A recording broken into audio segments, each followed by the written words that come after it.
Hello guys, welcome back to my channel. ಹೇಗಿದ್ದೀರೆಲ್ಲರೂ? ನಾನಂತೂ awesome ಆಗಿದ್ದೇನೆ. ಆ್ಯಂಡ್ ನಾನು ಏನು ಮಾಡ್ತಾ ಇದ್ದೇನೆ ಹೇಳಿದ್ರೆ, ಗಂಟೆ ಆಗಲೇ 2:02 ಆಗಿದೆ. ಆ್ಯಂಡ್ ನನಗೆ ಚಪಾತಿ ತಿನ್ನಬೇಕು ಅಂತ ಆಸೆ ಆಗಿದೆ. And chapati with curry and ಮಾಡಲಿಕ್ಕೆ ಈಸಿ. ನನಗೆ ಗೊತ್ತಿರೋ ಈಸಿ ಇದೊಂದು ಕರಿ ಇದೆ, ಅದನ್ನು ನಾನು ಮಾಡ್ಕೊಳ್ತೇನೆ. ಬಟ್ ಚಪಾತಿ ಮಾಡೋದೇ ಬಿಗ್ ಟಾಸ್ಕ್.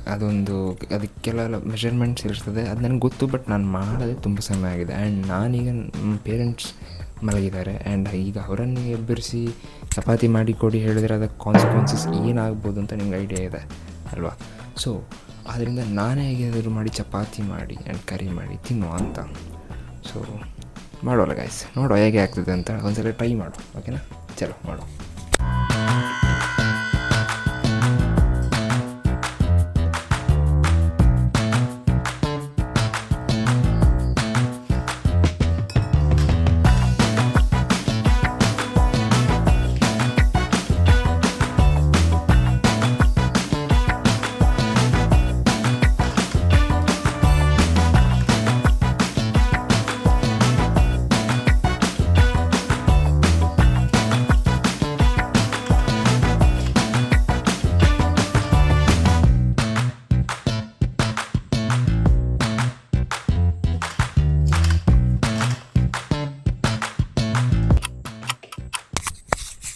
ಆಯಿತು, ಹಿಟ್ಟು ಕಲಸಿ ಆಯಿತು ಪುಣ್ಯಕ್ಕೆ. ಅದೇನು ಅಷ್ಟೊಂದು ಕಷ್ಟ ಅನಿಸಲಿಲ್ಲ. ಸೊ ಅದನ್ನು ಇವಾಗ 1/2 ಅವರ್ ಇಡಬೇಕು, ಓಕೆನಾ? 1/2 ಅವರ್ ಇಡೋ ಟೈಮಲ್ಲಿ ನಾವೇನು ಮಾಡುವ ಹೇಳಿದ್ರೆ, ನಮಗೆ ಪಲ್ಯಕ್ಕೆ ಬೇಕಾಗುವಂಥದ್ದೆಲ್ಲ ಐಟಮ್ಸ್ ಕಟ್ ಮಾಡ್ಕೊಳ್ಳೋ. ಜಾಸ್ತಿ ಏನಿಲ್ಲ, ಯಾಕೆ ಹೇಳಿ ನಾನು ಈಗ ಅರ್ಜೆಂಟಲ್ಲಿ ಮಾಡ್ತಾ ಇರೋದಲ್ಲ. ಸೊ ದೊಡ್ಡ ಅಡುಗೆ ಮಾಡಲಿಕ್ಕೆ ಇಲ್ಲ, ನನ್ನ ಹತ್ರ ಪೇಷನ್ಸ್ ಇಲ್ಲ, ಏನಿಲ್ಲ. ಸೊ ಅದಕ್ಕೆ ಚಿಕ್ಕದ ರೀತಿಯಲ್ಲೊಂದು ಅಡುಗೆ ಪಲ್ಯ ಮಾಡುವ ಅಂತ. ಅದೇ ಏನಿಲ್ಲ, ಸಿಂಪಲ್ ನೋಡಿ. ಇಲ್ಲಿ ನೀರುಳ್ಳಿ ಇದೆ, ಮೆಣಸಿನ್ಕಾಯಿ ಇದೆ, ಆ್ಯಂಡ್ ಒಂದು ಟೊಮೆಟೊ ಇದೆ. ಅದೇನಿಲ್ಲ, ಅದು ತುಂಬ ಸಿಂಪಲ್. ಆ ಧೈರ್ಯದಲ್ಲಿ ನಾನು ಇವಾಗ ಚಪಾತಿ ಮಾಡಲಿಕ್ಕೆ ಹೊರಟಿರೋದು. ಸೊ ನಾನು ತೋರಿಸ್ತೇನೆ ಯಾವ ಥರ ಮಾಡೋದು ಅಂತ, ನೋಡೋಲ್ಲ?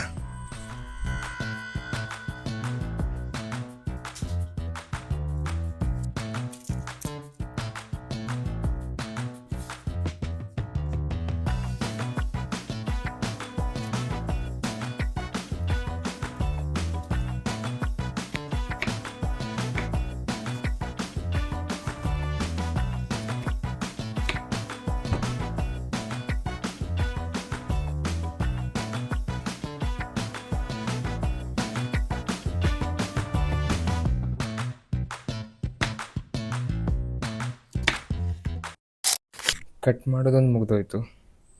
ಬಟ್ ನೀರುಳ್ಳಿ ಕಟ್ ಮಾಡುವಾಗ ಮಾತ್ರ ಜೀವಕ್ಕೆ ಬಂತು ಮಾತ್ರ. ಫುಲ್ ಕಾಡಿನಲ್ಲೆಲ್ಲ ನೀರು ಬಂದೋಯ್ತು ಮಾರೆ.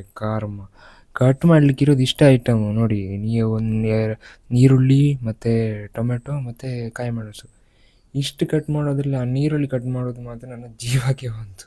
ಆ್ಯಂಡ್ ಈಗ ಇರೋದು ನೆಕ್ಸ್ಟ್ ಟಾಸ್ಕ್ ಏನಂತ ಹೇಳಿದ್ರೆ, ಚಪಾತಿ ಲಟ್ಟಿಸೋದು, ಓಕೆನಾ?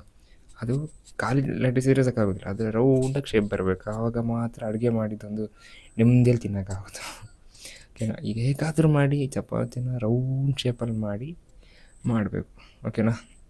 ಮಾಡೋಲ್ಲ, ಬನ್ನಿ.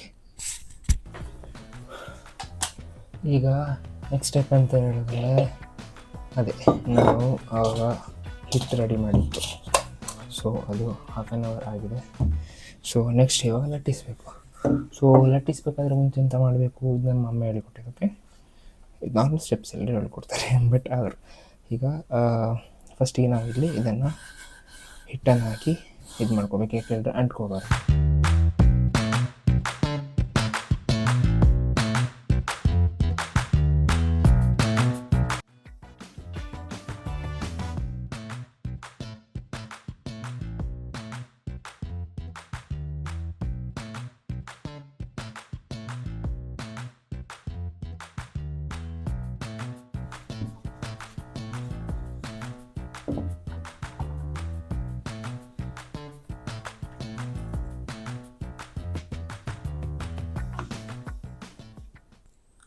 ಕಟ್ ಮಾಡೋದು ಆಯಿತು, ಚಪಾತಿ ಲಟ್ಟಿಸ್ತಾಯಿತು.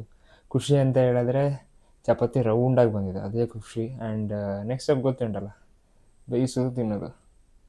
ರಸ ಮಾಡಿಬಿಡುವ.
ಫೈನಲಿ ಗೈಸ್ ಆಯಿತು ನೋಡಿ ಚಪಾತಿ ಆ್ಯಂಡ್ ಆನಿಯನ್ ಕರಿ.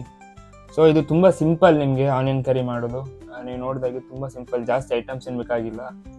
ಈ ನಮ್ಮ ಹಾಸ್ಟೆಲ್ ಬಾಯ್ಸ್ ಅವ್ರ ರೆಂಟ್ ರೂಮಲ್ಲಿ ಇರೋರೆಲ್ಲ ಇದನ್ನು ತುಂಬ ಜನ ಮಾಡಿ ತಿಂತಾರೆ, ಯಾಕೆಂದರೆ ಈಸಿ ಆ್ಯಂಡ್ ಇದಕ್ಕೆ ತರಕಾರಿಗಳು ತುಂಬ ಕಮ್ಮಿ ಯೂಸ್ ಆಗೋದು. ಆ್ಯಂಡ್ ಚಪಾತಿ ನಿಮ್ಗೆ ಗೊತ್ತೇ ಗೊತ್ತು, ಅದಕ್ಕೆ ಇಂಗ್ರೀಡಿಯೆಂಟ್ ಕರೆಕ್ಟ್ ಹಾಕಿದರೆ ಅದರದ್ದು ಏನು ಹೇಳೋದು ನಿಮಗೆ. ಆ್ಯಂಡ್ ಇವಾಗ ಇದರ ಟೇಸ್ಟ್ ಮಾಡಿ ನೋಡ್ತೇನೆ ನಾನು ಹೇಗಾಗಿದೆ ಅಂತ.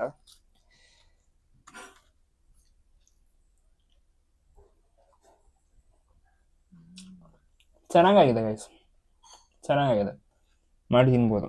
ಆ್ಯಂಡ್ ಒಳ್ಳೆ ಆಗಿದೆ. ನಾನು ಇಷ್ಟು ಒಳ್ಳೆ ಆಗ್ತದೆ ಅಂತ ಎಕ್ಸ್ಪೆಕ್ಟ್ ಮಾಡಿರಲಿಲ್ಲ, ಬಟ್ ಇಟ್ಸ್ ಗುಡ್ ಆ್ಯಕ್ಚುಲಿ. ಇದೇ ಆಗಿತ್ತು ನನ್ನ ಚಿಕ್ಕ ಬ್ಲಾಗ್. ಅಂದರೆ ಒಂದು ಇದಕ್ಕೆಂತ ಹೇಳೋದು, ಕುಕಿಂಗ್ ಬ್ಲಾಗ್ ಅಂತ ಹೇಳ್ಬೋದು. ಸೊ ಇದಾಗಿತ್ತು ನನ್ನ ಚಿಕ್ಕ vlog. I hope you enjoy this video. And ಇದೇ ಥರ ಸಪೋರ್ಟ್ ಮಾಡ್ತಾ ಇರಿ ಆ್ಯಂಡ್ ಚಾನಲ್ನ ಶೇರ್ ಮಾಡಿ ಆ್ಯಂಡ್ ವಿಡಿಯೋನ ಲೈಕ್ ಮಾಡಿ ಹೇಳ್ತಾ ನೆಕ್ಸ್ಟ್ ವಿಡಿಯೋದಲ್ಲಿ ಸಿಗುವ. ಅಲ್ಲಿ ತನಕ take care, bye bye, see you guys.